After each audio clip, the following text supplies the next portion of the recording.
તો ડીસામાં 21 નિર્દોષનો ભોગ લેનાર સામે ફરિયાદ કરવામાં આવી।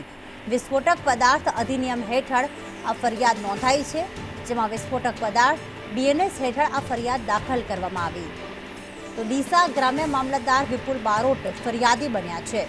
આરોપી ખૂબચંદ દીપક મોહનાની સામે પણ ફરિયાદ દાખલ થઈ છે। તપાસમાં નીકળે તેને આરોપી તરીકે લેવાનો ઉલ્લેખ કરવામાં આવ્યો। ભરત સુંદેશા અમારી સાથે જોડાઈ ગયા છે। ભરત, 21 લોકોના મોત થઈ ગયા, હવે ફરિયાદ દાખલ કરવામાં આવી છે, કઈ કઈ કલમો ઉમેરવામાં આવી છે?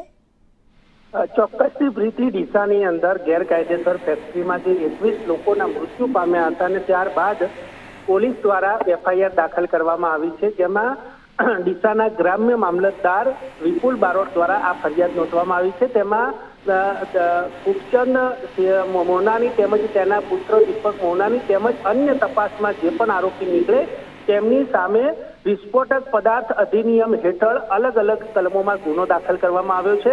હાલ તાલુકા પીઆઈ પ્રજાપતિ દ્વારા એની તપાસ કરવામાં આવી છે અને તપાસ દરમિયાન જે પણ આરોપીઓ નીકળશે તેમની વારાફરતી અટકાયત કરવામાં આવશે। જી પ્રીતિ, આભાર તમામ વિગતો માટે।